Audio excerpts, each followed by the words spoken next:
Patient പൊതുവേ പറയാറ് ഏതെങ്കിലും ഒരു സൈഡിൽ പെട്ടെന്ന് തലതിരിക്കുമ്പോഴോ അല്ലെങ്കിൽ പെട്ടെന്ന് കുനിയുമ്പോഴോ അതല്ലെങ്കിൽ കിടന്ന സ്ഥലത്ത് നിന്ന് എണീറ്റിട്ട് അങ്ങ് നടന്നു പോകുമ്പോഴോ ഒരു തലകറക്കം പോലെ തോന്നും.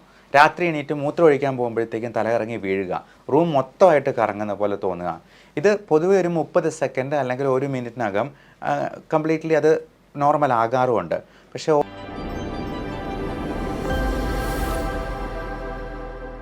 തലകറക്കം, ഛർദി, വിട്ടുമാറാത്ത തലവേദന, എവിടെയെങ്കിലും യാത്ര പോയി കഴിഞ്ഞാൽ അപ്പം തുടങ്ങും വാള് വയ്ക്കാൻ. പിന്നെ വഴിയിലെങ്ങാനും നിർത്തി വാള് വെച്ച് 5-6 ഇടങ്ങളിൽ സ്റ്റോപ്പ് ചെയ്യേണ്ടതായിട്ട് വരും. കൂടെയുള്ളവരൊക്കെ ആകെ ബുദ്ധിമുട്ടിലാകും. പിന്നെ ആകെ ക്ഷീണവും ബുദ്ധിമുട്ടും, മോഷൻ സിക്നസ്, ഇതെല്ലാം നമ്മുടെ ചെവിയുടെ ബാലൻസിങ്ങുമായിട്ട് റിലേറ്റ് ചെയ്യുന്ന പ്രശ്നങ്ങളാണ്. ഏറ്റവും കൂടുതൽ ആൾക്കാരെ അഫക്റ്റ് ചെയ്യുന്ന ചില പ്രശ്നങ്ങളാണ് ഈ തലകറക്കം, മോഷൻ സിക്നസ്, മൈഗ്രെയിൻ തലവേദന തുടങ്ങിയ കാര്യങ്ങൾ. അപ്പോൾ ഇതിന് പല വിധത്തിലുള്ള കാരണങ്ങളുണ്ട്.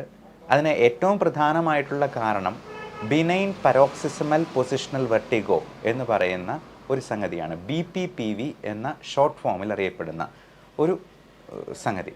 അത് നമ്മുടെ ചെവിയുടെ ബാലൻസിങ്ങിന് ഹെൽപ്പ് ചെയ്യുന്ന ചില ഓർഗൻസിൽ ഉണ്ടാകുന്ന ഹൈപ്പർ സെൻസിറ്റിവിറ്റിയാണ്, അമിതമായ പ്രതികരണം. അതിനെക്കുറിച്ച് നമുക്ക് വ്യക്തമായിട്ട് പറയാം. പിന്നെ ഇതിന് പല കാരണങ്ങളുണ്ടാകാം. 90% BPPV തന്നെ ആയിരിക്കാം ഇതുപോലുള്ള തലകറക്കങ്ങൾക്ക് കാരണമാകുന്നത്.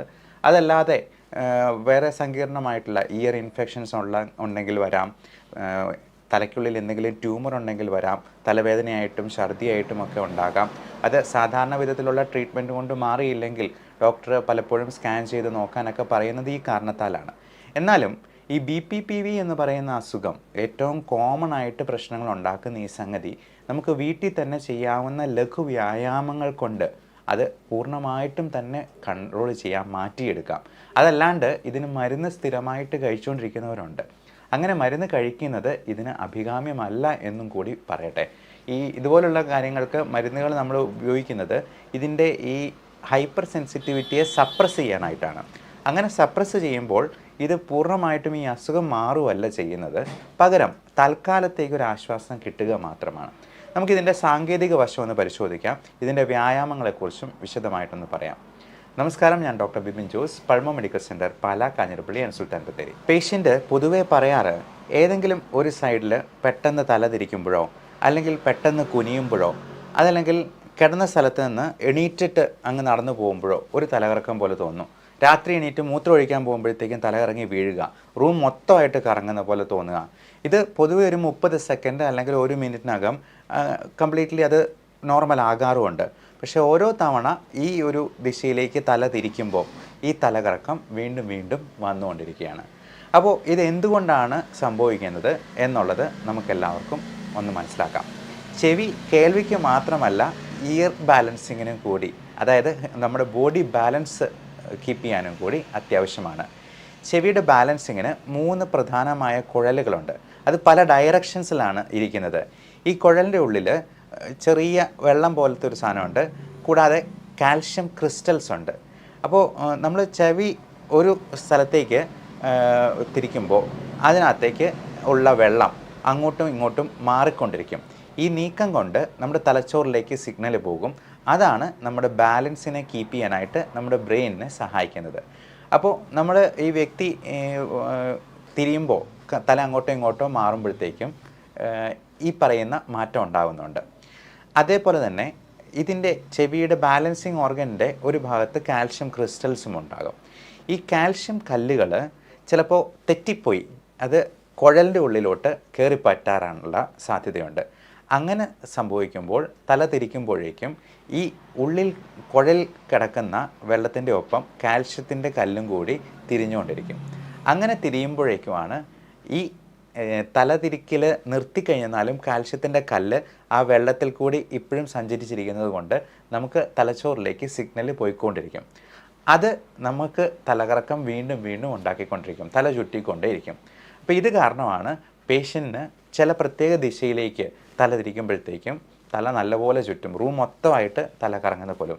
എന്നാൽ ഒരു 30 സെക്കൻഡ് കൊണ്ട്, ഏറിപ്പോയെന്നാൽ ഒരു 5 മിനിറ്റ് കൊണ്ട് തലകറക്കം നിന്ന് പോകും. പക്ഷേ അതിനുള്ളിൽ ചിലപ്പോൾ ആൾ താഴെ വീണ് അപകടം പറ്റാനുള്ള സാധ്യതയുണ്ട്.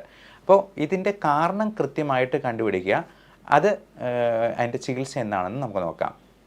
നമുക്ക് ഒ പി ഡി തന്നെ ഒരു പൊസിഷണൽ ടെസ്റ്റ് കൊണ്ട് ഇത് നമുക്ക് കണ്ടുപിടിക്കാം, ഡയഗ്നോസ് ചെയ്യാം. അപ്പോൾ പേഷ്യൻറ്റിനെ ഒരു ബെഡിലോ എക്സാമിനേഷൻ ടേബിളിലോ നമ്മൾ കിടത്തുക, തല അങ്ങോട്ടും ഇങ്ങോട്ടും തിരിച്ചു നോക്കും. അപ്പോൾ BPPV ആണ് നിങ്ങളുടെ തലചുറ്റലിൻ്റെ കാരണമെങ്കിൽ പേഷ്യൻറ്റിന് ഒരു പ്രത്യേക ദിശയിൽ എത്തുമ്പോഴത്തേക്കും, തല തിരിക്കുമ്പോഴത്തേക്കും തലകറക്കം അനുഭവപ്പെടും. അത് ഒരു 30 സെക്കൻഡ് കൊണ്ട് നിൽക്കുകയും ചെയ്യും. അപ്പോൾ ഇതിനെയാണ് പൊസിഷണൽ ടെസ്റ്റിംഗ് എന്ന് പറയുന്നത്. അപ്പോൾ അതിൻ്റെ ട്രീറ്റ്മെൻറ്റ് അപ്പം തന്നെ നമുക്ക് ഒ പി ഡിയിൽ നിന്ന് ചെയ്യാറുണ്ട്. അപ്പോൾ അത്യാവശ്യം ഉള്ളപ്പോഴത്തേക്കും അതിനുള്ള മരുന്നുകൾ നമ്മൾ കൊടുക്കാറുമുണ്ട്.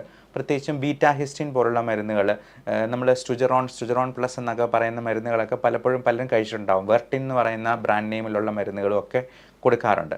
പക്ഷേ ഇത് താൽക്കാലികമായിട്ട് നമ്മളിതിനെ ഒന്ന് അബോലിഷ് ചെയ്യാനായിട്ട് മാത്രം, അബോർട്ടീവ് ട്രീറ്റ്മെൻറ്റായിട്ട് മാത്രം കൊടുക്കാൻ പറ്റുന്നതാണ്. ഇനി മൈഗ്രെയിൻ എന്ന് പറയുന്ന പ്രശ്നം പ്രസിപ്പിറ്റേറ്റ് ചെയ്യുന്ന ഒരുപാട് കാരണങ്ങളുണ്ട്. പലതരത്തിലുള്ള ഭക്ഷണങ്ങൾ, പലതരത്തിലുള്ള പ്രസിപ്പിറ്റേറ്റിംഗ് ഫാക്ടേഴ്സ് ആയിട്ടുള്ള ഭയങ്കര ശബ്ദം, ഭയങ്കരമായിട്ട് വെളിച്ചം നമ്മുടെ കണ്ണിലേക്ക് അടിക്കുമ്പോൾ, ഭയങ്കര ചൂട്, എനിക്ക് നല്ല സൺലൈറ്റ്, നല്ല ചൂടത്ത് മുഖത്തോട്ടടിക്കുമ്പോഴത്തേക്കും തലകറക്കം അല്ലെങ്കിൽ തലവേദന തുടങ്ങും, മൈഗ്രെയിൻ ആയിട്ടുണ്ടാകും.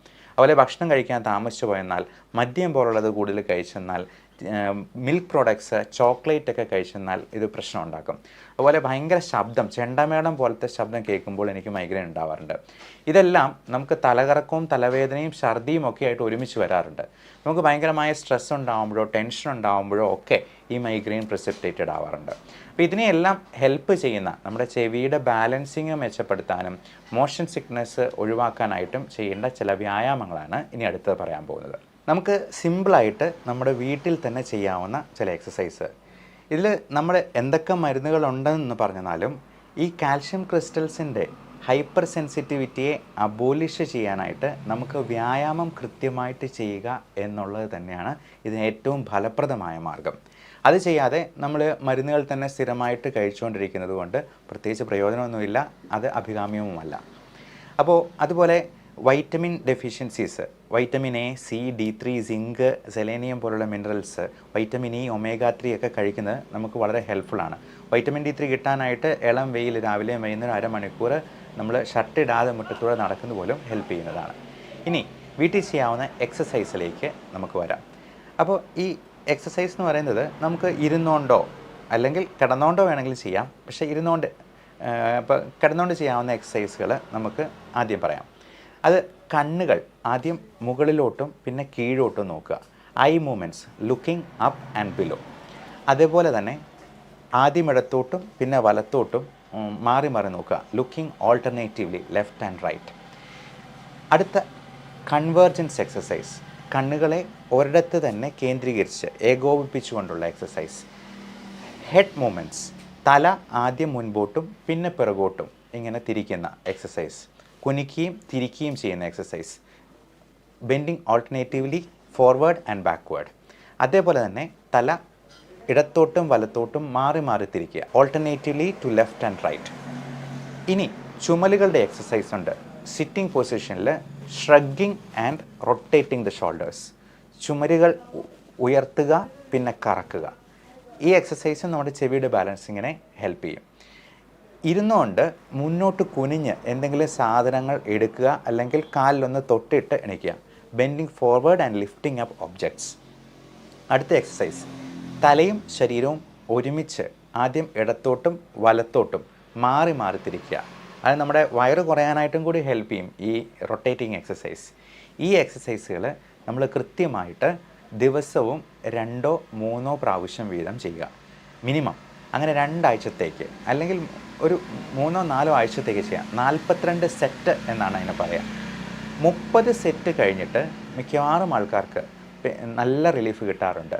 ഒരു 10 ദിവസം കൊണ്ട് തന്നെ നല്ല റിലീഫ് കിട്ടും. ഏകദേശം 30% ഇയർ ബാലൻസിങ്ങിൻ്റെ പ്രശ്നങ്ങളുള്ളവർക്ക് അത് 1 വർഷം വരെ നീണ്ടു നിൽക്കാൻ സാധ്യതയുണ്ട്. പക്ഷേ ഈ വ്യായാമം കൃത്യമായിട്ട് ചെയ്തെന്നാൽ അത് പൂർണ്ണമായിട്ടും തന്നെ നമുക്ക് മാറ്റാം. ഭക്ഷണത്തിൽ നമ്മൾ ശ്രദ്ധിക്കേണ്ട കാര്യം, സോഡിയം കുറച്ചുള്ള, ഉപ്പ് കുറച്ചുള്ള ഭക്ഷണങ്ങൾ നമ്മൾ ഉപയോഗിക്കുക. ഉപ്പിൽ ഒരല്പം കുറവ് വന്നാൽ പോലും BP പോലും അത്രയും കുറവുണ്ടാകാം. നമ്മൾ ബേക്കറിയിൽ നിന്ന് വാങ്ങിക്കുന്ന പഫ്സ്, ഈ പാക്കറ്റഡ് ആയിട്ടുള്ള ഫുഡ്, നമ്മൾ പുറത്തുനിന്ന് വാങ്ങിക്കുന്ന റെഡിമെയ്ഡ് ചപ്പാത്തി, പൊറോട്ട അങ്ങനെയുള്ള സാധനങ്ങൾ പോലും ഒരുപാട് ഉപ്പടങ്ങിയിട്ടുണ്ട്. അതുപോലെ പൊട്ടറ്റോ ചിപ്സ്, ഇതിനകത്ത് ഈ എണ്ണയും അതുപോലത്തെ കാർബോഹൈഡ്രേറ്റും മാത്രമല്ല ഉപ്പും വളരെയധികം വലിയൊരു ഫാക്ടറാണ്. അതുപോലെ ബിസ്ക്കറ്റിൽ, മൈദയിൽ നമ്മൾ ഷുഗർ മാത്രമല്ല സോൾട്ടും ഒത്തിരി കൂടുന്നുണ്ടെന്നുള്ളത് മനസ്സിലാക്കുക. അപ്പം BP വളരെ നോർമലായിരിക്കണം. ലൈഫ് സ്റ്റൈൽ ഡിസീസ് എന്തെങ്കിലും ഉണ്ടെങ്കിൽ, ഷുഗർ, കൊളസ്ട്രോൾ അതൊക്കെ ഉണ്ടെന്നുണ്ടെങ്കിൽ നല്ല കൺട്രോളിലായിരിക്കണം. അമിതവണ്ണം ഉണ്ടെങ്കിൽ അത് കുറയ്ക്കുക. ഇതെല്ലാം നമുക്ക് ഈ പറയുന്ന തലകറക്കം, മൈഗ്രെയിൻ, ഗ്യാസ്ട്രൈറ്റിസ് മൂലം ഉണ്ടാകും. നമുക്ക് ഭക്ഷണത്തിലുണ്ടാകുന്ന പല അപാകതകളും മൈഗ്രെയിൻ, ഗ്യാസ്ട്രൈറ്റിസ് ഉണ്ടാക്കാം. ഈ ഗ്യാസ്ട്രൈറ്റിസ് ഉണ്ടാക്കുമ്പോൾ അതിൽ നിന്ന് മൈഗ്രെയിൻ ഉണ്ടാക്കാം. അതാണ് ചില ഭക്ഷണങ്ങൾ കഴിക്കുമ്പോൾ ചിലർക്ക് അലർജി ഉണ്ടാകുന്നത്. നമുക്ക് പറ്റാത്ത പല ഫുഡും ഉണ്ടാകാം. ഉദാഹരണത്തിന് ഒത്തിരി പേർക്ക് പാൽ അലർജിയുണ്ട്, ലാക്ടോസ് ഇൻടോളറൻസ്, അതുപോലെ ഗോതമ്പിന് അലർജിയുണ്ട്, ഗ്ലൂട്ടൻ ഇൻടോളറൻസ് എന്ന് പറയും. അപ്പോൾ ഇതൊക്കെ നമ്മുടെ ഉള്ളിലോട്ട് ചെല്ലുമ്പോൾ നമ്മുടെ ആമാശയത്തിലും കുടലിനുള്ളിലുമൊക്കെ ചുവന്ന തിണർത്ത് വരികയും അൾസേഴ്സ് ആയിട്ട് വരികയും ചെയ്യാം. നമുക്ക് സ്കിൻ അലർജി ഉള്ളപ്പോൾ റാഷസ് ഉണ്ടാകുന്ന പോലെ ഇത് നമുക്ക് ഉള്ളിലുള്ളത് കാണാൻ പറ്റുന്നില്ല എന്ന് മാത്രം. എൻഡോസ്കോപ്പിയൊക്കെ ചെയ്യുമ്പോൾ ഈസോഫാജൈറ്റിസ്, ഗ്യാസ്ട്രൈറ്റിസ്, കൊളൈറ്റിസ് എന്നൊക്കെ പറഞ്ഞ് നമ്മൾ കണ്ടിട്ടുണ്ടാവും. അപ്പോൾ ഇങ്ങനെയുള്ള സംഗതികൾ നമുക്ക് ഒത്തിരി ഗ്യാസ്ട്രൈറ്റിസ് ഉണ്ടാക്കുകയും ഈ അസിഡിറ്റി പ്രോബ്ലം തന്നെ ഛർദിയും മൈഗ്രെയിനും ഉണ്ടാക്കുകയും ചെയ്യും. അപ്പോൾ അതിന് നമുക്ക് ചെയ്യാവുന്നൊരു കാര്യം IG ലെവൽ ഒന്ന് ടെസ്റ്റ് ചെയ്ത് നോക്കുക. IG ലെവൽ ഒത്തിരി കൂടുതലാണെങ്കിൽ നമ്മൾ ഫുഡിൻ്റെ അലർജി, ഇൻടോളറൻസ് നോക്കാനായിട്ട് ഒരു സ്കിൻ പ്രിക് ടെസ്റ്റ് ചെയ്ത് നോക്കുക. നമ്മൾ ഓരോ ഭക്ഷണ സാധനങ്ങളുടെയും മരുന്നിൻ്റെ ടെസ്റ്റോസ് ഇടുന്ന പോലെ ഓരോന്നിൻ്റെ റിയാക്ഷൻ നോക്കി മനസ്സിലാക്കി അത് ഏതൊക്കെയാണെന്ന് കണ്ടുപിടിച്ച് അതങ്ങ് ഒഴിവാക്കി നിർത്തിയാൽ തന്നെ പകുതി പ്രശ്നങ്ങൾ മാറും. IG ലെവൽ ഒത്തിരി കൂടുതലുണ്ടെങ്കിൽ അതിന് നല്ല അലർജി ഉണ്ട് എന്നുള്ളതാണ് നമ്മൾ മനസ്സിലാക്കേണ്ടത്. ഇമ്മ്യൂണോതെറാപ്പി എന്ന് പറയുന്ന ട്രീറ്റ്മെൻറ്റ് വഴി അലർജിയെ നമുക്ക് പൂർണ്ണമായിട്ടും ഡീസെൻസിറ്റൈസ് ചെയ്തെടുക്കാം. അത് എത്ര ചെറുപ്രായത്തിലേ ചെയ്യുന്നു അത്രയും നല്ലത്. അല്ലെങ്കിൽ അത്രയും കാലത്തേക്ക് എത്രയും പെട്ടെന്ന് ഈ അലർജി മാറ്റിയില്ലെന്നുണ്ടെങ്കിൽ നമ്മുടെ ജീവിതകാലം മുഴുവൻ അലർജി പല തരത്തിൽ നമ്മളെ ബാധിച്ചുകൊണ്ടിരിക്കും. അത് വൈറസ് സംബന്ധമായ പ്രശ്നങ്ങൾ മാത്രമല്ല, ചിലപ്പോൾ സ്കിന്നിൽ റാഷസ്, സ്കിന്നിൽ നിറവ്യത്യാസം, പിഗ്മെൻറ്റേഷൻ, മൂക്കടപ്പ്, തുമ്മൽ, കണ്ണ് ചൊറിച്ചിൽ, ചുമ, കഫക്കെട്ട്, ശ്വാസം മുട്ടൽ, ഇത് സൈനസിൽ കഫക്കെട്ടുണ്ടായിട്ട് സൈനസൈറ്റിസ് ആയിട്ടുണ്ടാവുക, അതിൽ നിന്നുണ്ടാകുന്ന തലവേദന, ഛർദി, വിട്ട് പനി, കൊച്ചു പിള്ളേർക്കാണെങ്കിൽ എല്ലാ മാസവും തന്നെ അഡ്മിറ്റ് ആകേണ്ട കേസ് കേട്ട് എന്നും ആൻറ്റിബയോട്ടിക്ക് തന്നെ പോകേണ്ടി വരിക. ഇതെല്ലാം നമുക്ക് കൃത്യമായിട്ട് അലർജി ട്രീറ്റ് ചെയ്ത് മാറ്റുന്നതിലൂടെ പ്രിവെൻറ്റ് ചെയ്യാനായിട്ട് പറ്റും. മാത്രമല്ല ഇങ്ങനെയുള്ള ഇൻഫെക്ഷൻസ് കൊണ്ട്, ചെവിയുടെ ഇൻഫെക്ഷൻസ്, ചെവി വേദനയൊക്കെ ഉണ്ടാകുന്ന കുഞ്ഞുങ്ങൾക്ക് നമുക്കിതിനുള്ള വാക്സിനേഷൻസ് കൊടുക്കാം. ഇതുപോലുള്ള റെസ്പിറേറ്ററി ഇൻഫെക്ഷൻസ് മെയിനായിട്ടും ഇൻഫ്ലുവൻസ വൈറസും ന്യൂമോകോക്കൽ ബാക്ടീരിയയുമാണ് ഉണ്ടാകുന്നത്. ഇതിന് രണ്ടിനും വളരെ ഫലപ്രദമായിട്ടുള്ള വാക്സിൻസ് ഇന്ന് അവൈലബിൾ ആണ്. എൻ്റെ മോന് ഞാൻ കൊടുത്തിട്ടുണ്ട്, എനിക്കെടുത്തിട്ടുണ്ട്, എൻ്റെ പേരൻസിനുമൊക്കെ ഞാൻ എല്ലാ വർഷവും ഇൻഫ്ലുവൻസ ഫ്ലൂ വാക്സിൻ, അത് വിദേശത്തൊക്കെ എല്ലാ ആളുകൾക്കും നമ്മൾ വിൻ്ററിന് മുൻപായിട്ട് ഗവൺമെൻറ് തന്നെ അങ്ങോട്ട് പറഞ്ഞ് എടുപ്പിക്കാറുണ്ട്. അതുപോലെ തന്നെ ഫ്ലൂ ഷോട്ട് പോലെ തന്നെ 5 വർഷത്തേക്കുള്ള ബാക്ടീരിയൽ ഇൻഫെക്ഷൻ പ്രിവെൻറ്റ് ചെയ്യാനായിട്ടുള്ളതാണ് ന്യൂമോകോക്കൽ വാക്സിൻ. അലർജി ഉള്ളവർക്ക് പെട്രോൾ കിടക്കുന്ന പോലെയാണ്, അത് അടുത്തൂടെ ഒരു തീപ്പൊരി പോയെന്നാലും കയറി പിടിക്കും. അത് മാറി വരാനായിട്ട് നമുക്ക് ചിലപ്പോൾ മാസങ്ങളോ, ചിലപ്പോൾ അത് മാറിയില്ലാന്ന് തന്നെ വരും. അതിൻ്റെ കൂടെ ചുമയും ശ്വാസമുട്ടലും ഒക്കെ കൂടെ വരാൻ സാധ്യതയുണ്ട്. അപ്പോൾ ഇത്തരത്തിലുള്ള റെസ്പിറേറ്ററി ഇൻഫെക്ഷൻസ് നമ്മുടെ ചെവിയിലോട്ടും പെട്ടെന്ന് സ്പ്രെഡ് ചെയ്യും. കാരണം ഇതിനെ രണ്ടിനെയും കണക്ട് ചെയ്യുന്ന ഒരു ട്യൂബാണ് യൂസ്റ്റേഷ്യൻ ട്യൂബ് എന്ന് പറയും. കുഞ്ഞുങ്ങൾക്ക് അത് വളരെ സ്ട്രെയിറ്റ് ആയിട്ടിരിക്കുന്നതുകൊണ്ട് പെട്ടെന്ന് തന്നെ ഇൻഫെക്ഷൻസ് ചെവിയിലോട്ട് പോവുകയും ചെവി വേദനയായിട്ട് കുഞ്ഞുങ്ങൾ രാത്രി മുഴുവൻ ഉറക്കമില്ലാതെ കരച്ചിലും ഒക്കെ ഉണ്ടാകാൻ സാധ്യതയുണ്ട്. എന്നാൽ വളർന്നു വരുമ്പോഴത്തേക്കും ആ യൂസ്റ്റേഷൻ ട്യൂബിന് ചെറിയ വളവുകളൊക്കെ ഉള്ളതുകൊണ്ട് അത്ര പെട്ടെന്ന് തന്നെ ഇൻഫെക്ഷൻ സ്പ്രെഡ് ചെയ്യുന്നില്ല എന്നുള്ളതുകൊണ്ട് ഈ പറയുന്ന ഓട്ടൈറ്റിസ് മീഡിയ എന്ന് പറയുന്ന കണ്ടീഷൻ മുതിർന്നവരിൽ അത്ര സാധാരണമല്ല, എന്നാലും ഉണ്ടാകാനുള്ള സാധ്യതകൾ ഉണ്ട് എന്നുള്ളതാണ്. അതുകൊണ്ട് ഇൻഫെക്ഷൻസിനെ പ്രിവെൻറ്റ് ചെയ്യുക, അലർജി പൂർണ്ണമായിട്ടും ട്രീറ്റ് ചെയ്ത് മാറ്റുക. വെർട്ടിഗോയുടെ മെയിൻ കാരണം, തലകറക്കത്തിൻ്റെ മെയിൻ കാരണമായ BPPVക്ക് നമ്മൾ വേറെ മരുന്നുകൾ കഴിച്ചുകൊണ്ടിരിക്കുകയല്ല, ഞാൻ ഈ പറഞ്ഞ വ്യായാമങ്ങൾ കൃത്യമായിട്ട് ചെയ്ത് അത് പൂർണ്ണമായിട്ട് മാറ്റുക. എല്ലാവർക്കും നല്ല ആരോഗ്യം ഉണ്ടാവട്ടെ. Love and regards doctor Bipin Jose, pulmo medical centre, Pala, Kanjirappally and Sultan Bathery.